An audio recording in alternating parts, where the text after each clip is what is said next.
तो स्वागत है दोस्तों आप लोगों के अपने और फेवरेट चैनल बायोलॉजी वाला के साथ। तो आज मैं 35 MCQ लेके आया हूँ जो कि काफ़ी इंपॉर्टेंट है एग्ज़ाम पॉइंट ऑफ व्यू से। और ये पिछले ईयर का मतलब कि प्रीवियस ईयर का क्वेश्चंस है। मैंने 4-5 साल का क्वेश्चन चेक किया है, इसमें प्रीवियस ईयर का मुझे एकदम सटीक लगा है जो इस साल भी रिपीट हो सकता है। तो चलिए देखते हैं कौन कौन से क्वेश्चन आने वाले हैं। 35 क्वेश्चन हैं, 3500 VVI हैं। चलिए पहला क्वेश्चन कौन सा आता है, स्लाइड को चेंज करते हैं हम।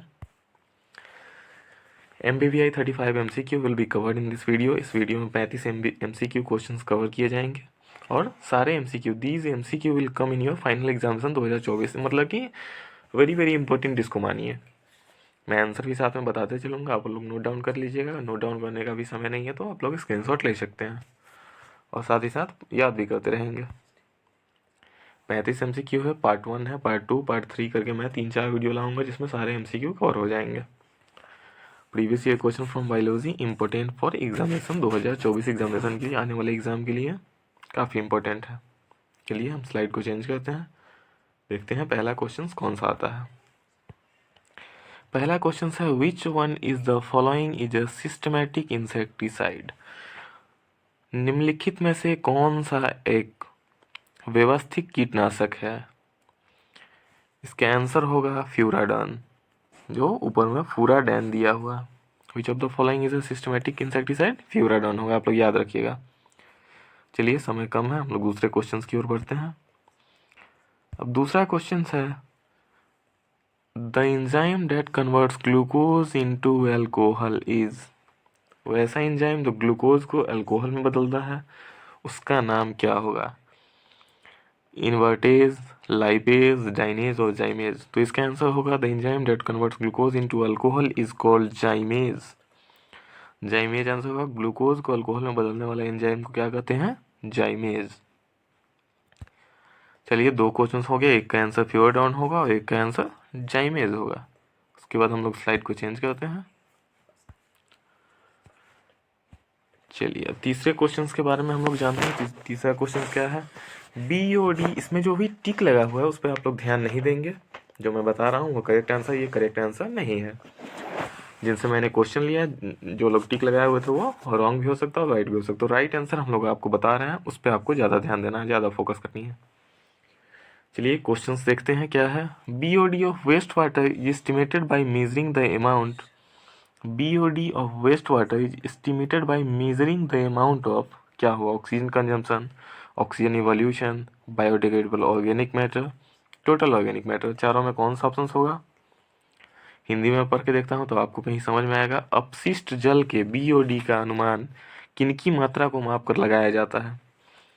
इसका आंसर होगा ऑक्सीजन कंजम्पशन। ऑक्सीजन की खपत की मात्रा को हम लोग जब नापते हैं तो measuring the amount of waste water management, मतलब कि BOD of waste water is estimated by measuring the amount of consumption. BOD का वेस्ट वाटर में एस्टिमेट अगर लगाना है तो ऑक्सीजन कंजम्पशन को मापना होगा। चलिए उसके बाद क्वेश्चन नंबर 4 की ओर हम लोग चलते हैं। Memory cells are found from. Memory cells कहाँ पाए जाते हैं। मेमोरी कोशिका का निर्माण किन से होता है।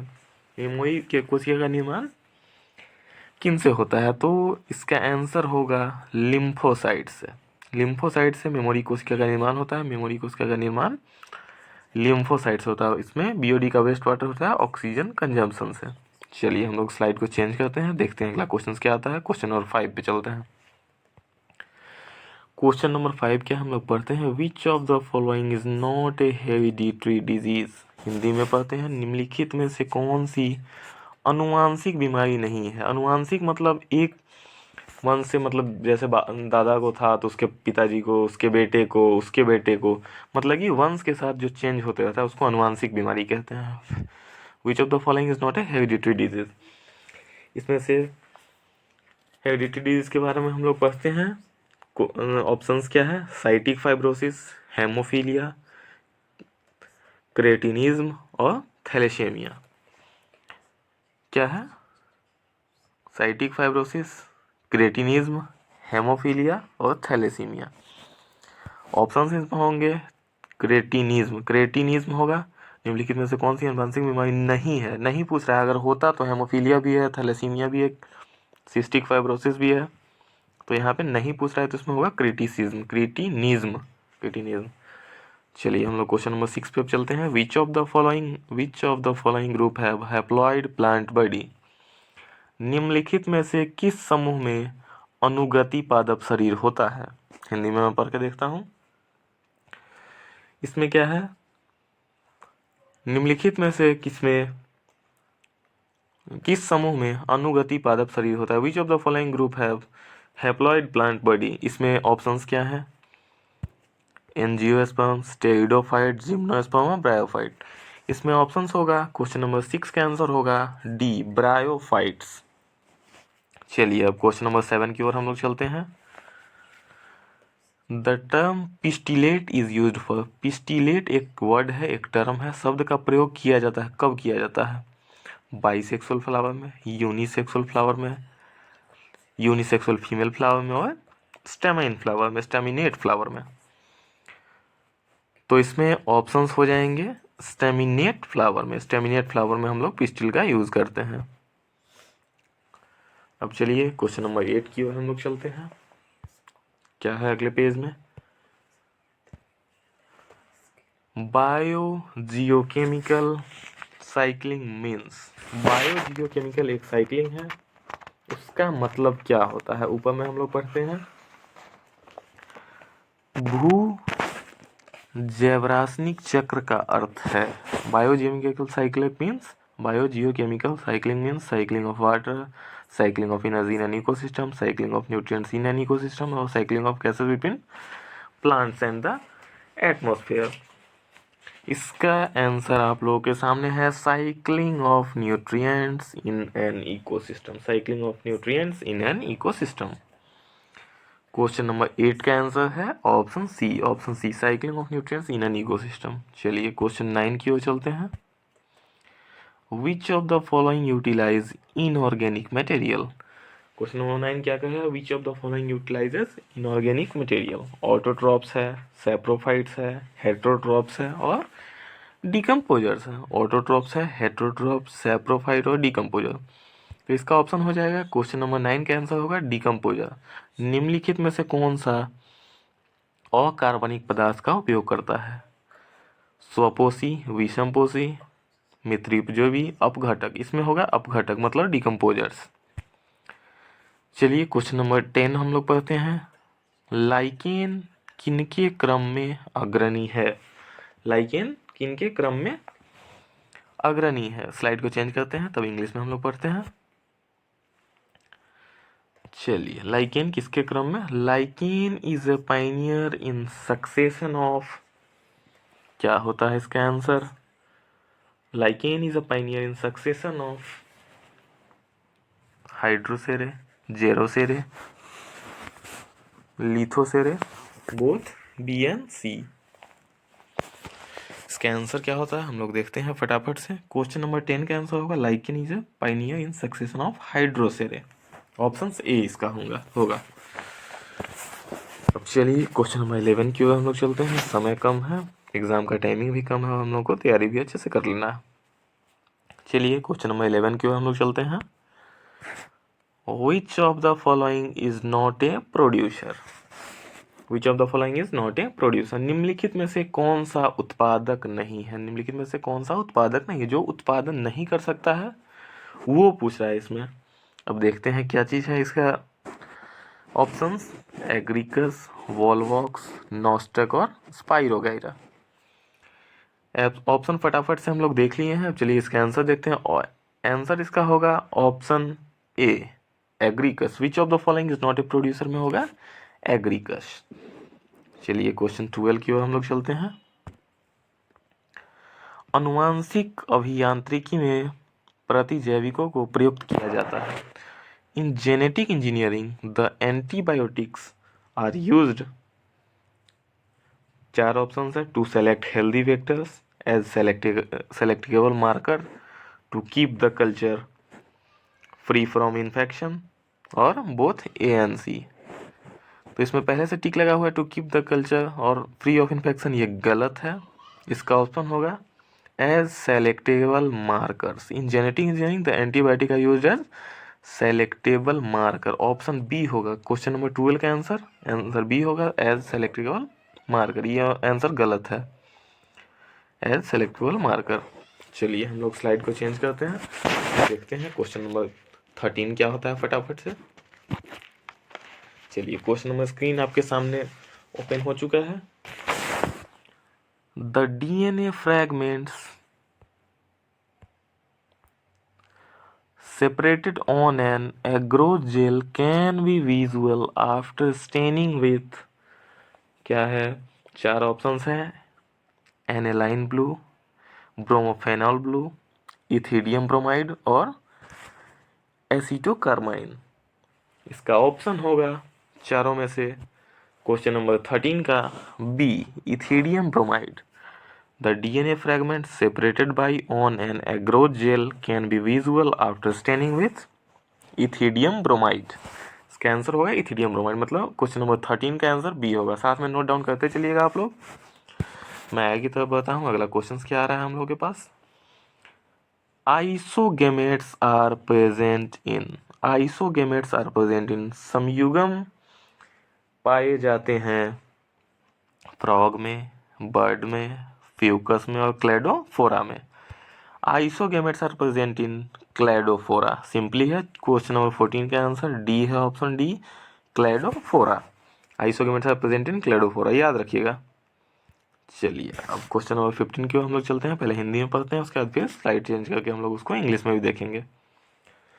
क्वेश्चन नंबर 15 क्या कह रहा है, आवृत बीजी पौधों का भ्रूणपोष में गुणसूत्रों की सूत्र गुणवत्ता क्या होती है।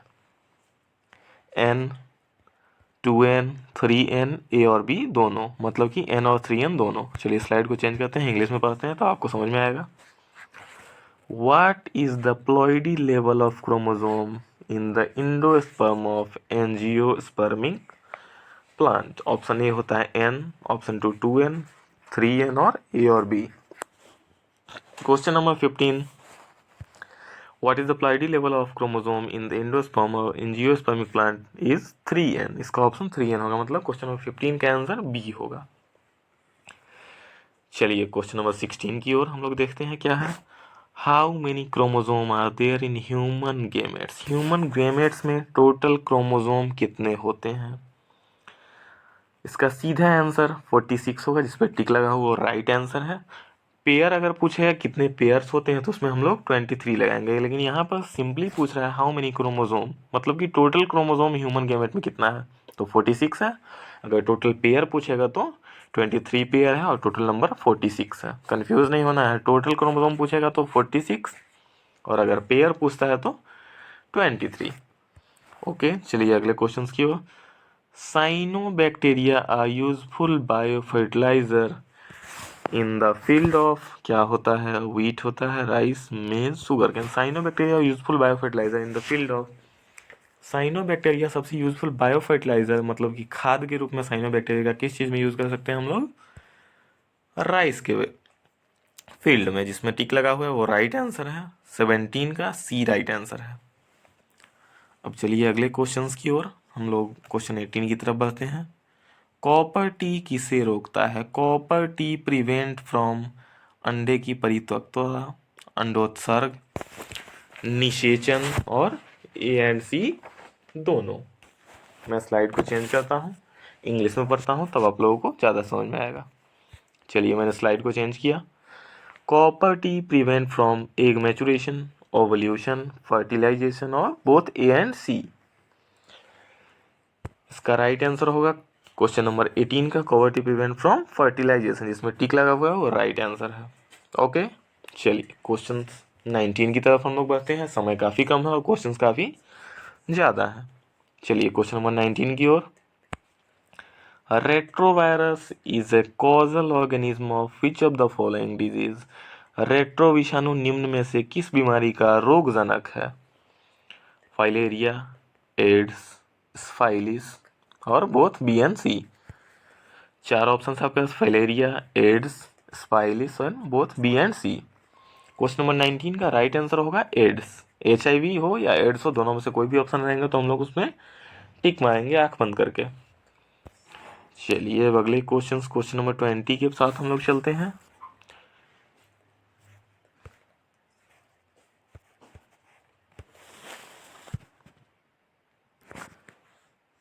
चलिए क्वेश्चन नंबर 20 के हम लोग चलते हैं। An example of x two conservation is, मतलब कि ब्रह्म स्थानीय संरक्षण का उदाहरण है। An example of x two conservation is seed bank, square Grove, national park और जूलॉजिकल पार्क। इसका राइट आंसर होगा national park. Example of x two conservation is national park, मतलब कि क्वेश्चन नंबर 20 का बी हो जाएगा। अब चलिए 21 को देखते हैं हिंदी में, उसके बाद इंग्लिश में देखेंगे। ग्राफियन पुटक पाया जाता है। ग्राफिकन फॉलिकल इज फाउंड इन, नर मानव के वृषण में, मानव यकृति में, पौधों के अंडाशय में और मादा मानव के अंडाशय में। चलिए स्लाइड को चेंज करते हैं।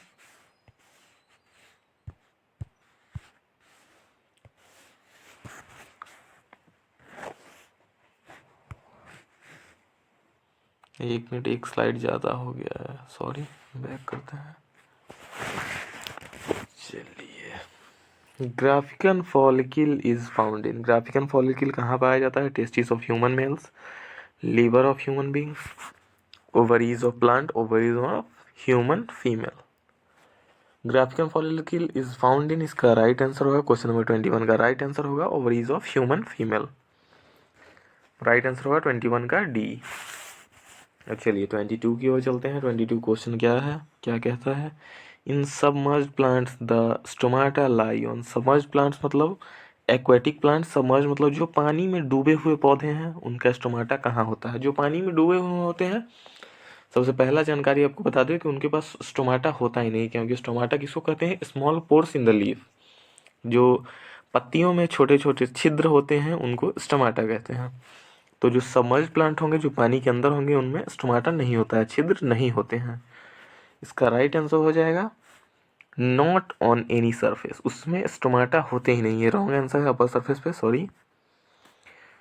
इन submerge plant the stomata lie on not on any surface, not on any surface, उनमें स्टोमाटा होता ही नहीं है, तो किसी सरफेस पे लाइव क्यों करेंगे? चलिए 23 का देखते हैं। Somaclonal variation are obtained through. Somaclonal variation जो होता है वो किस चीज़ से ऑब्टेन किया जाता है? इसका ऑप्शन है आप लोगों के पास, tissue culture, gamma rays, apomixis और केमिकल म्यूटेशन। इसका आंसर होगा, राइट आंसर होगा, somaclonal variation are obtained through tissue culture. इसमें जो टिक लगा हुआ है वो राइट आंसर है। ऊपर वाले में रॉन्ग था, लेकिन इसमें राइट है। Somaclonal variation are obtained through tissue culture. अब चलिए क्वेश्चन नंबर 24 की ओर चलते हैं। इसमें डायरेक्ट मैं आपको इंग्लिश की ओर ले चलता हूँ। The queen honey bee arises from a fertilized egg and its larva feed on what? Honey, royal jelly, pollen और microbes. The honey bee arises from a fertilized egg and its larva feed on, larva feed उनका कहाँ करेगा? और royal jelly पे। Honey wrong answer है।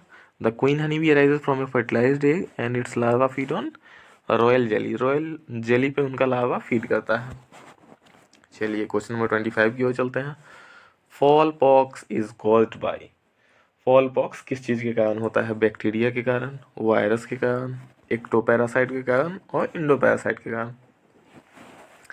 इसका right answer होगा virus के कारण। 25 का राइट आंसर होगा वायरस के कारण। इंडोपैरासाइट रॉन्ग है, राइट आंसर वायरस के कारण होगा, वायरस के कारण होगा। चलिए क्वेश्चन नंबर 26 की ओर चलते हैं।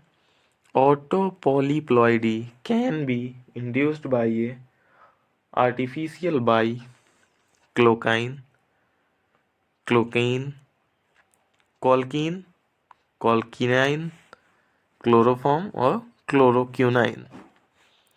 इसका राइट आंसर होगा कॉल्काइन, COLCHINE। कॉल्काइकिन नहीं होगा, कॉल्काइन, कॉल्काइन। क्वेश्चन नंबर 26 का आंसर होगा ए। चलिए क्वेश्चन नंबर 27 की ओर चलते हैं। Food poisoning is caused bye, food poisoning is caused bye rhizobium, Azotobacter, lactobacillus और क्लोस्ट्रेडियम। फूड पॉइजनिंग किस चीज़ के कारण होता है? इसका राइट आंसर होगा क्लोस्ट्रेडियम। इसमें जो टिक लगा हुआ है वो राइट आंसर है, Clostridium. Food poisoning is caused by Clostridium. चलिए क्वेश्चन नंबर 28 की ओर चलते हैं। The antibodies in the blood are secreted by. Antibodies जो होंगे जो ब्लड में सेक्रेट करते हैं वो कौन से होंगे? मोनोसाइट्स, लिम्फोसाइट, न्यूट्रोफिल्स और पेसोफिलिया। 28 का राइट आंसर होगा लिम्फोसाइट। लिम्फोसाइट के साथ एंटीबॉडीज जो है वो सेक्रेट करते हैं। चलिए क्वेश्चन नंबर 29 की ओर। Satellite DNA is useful tool of. Satellite DNA जो होते हैं, सैटेलाइट डीएनए किस चीज़ में उपयोग किए जाते हैं? सेक्स डिटर्मिनेशन में, फॉरेंसिक साइंस में, ऑर्गन कल्चर में और टिश्यू कल्चर में। तो सैटेलाइट का काम ही होता है साइंस के रिसर्च में यूज़ करने के लिए। टिश्यू कल्चर, ऑर्गन कल्चर और सेक्स डिटर्मिनेशन तो सीधा इसको कट कर दीजिए। राइट आंसर होगा फॉरेंसिक साइंस में। चलिए क्वेश्चन नंबर 30 की ओर हम लोग चलते हैं। स्लाइड को चेंज करते हैं। क्वेश्चन नंबर 30 हम लोग देखते हैं। Variations appear during meiosis due to. 4 question है इसका। Variation appear during meiosis due to crossing over, independent assortment, linkage, both A and B. 4 variations appear during meiosis due to crossing over, linkage, independent assortment और both A and B. इसका right answer होगा independent assortment.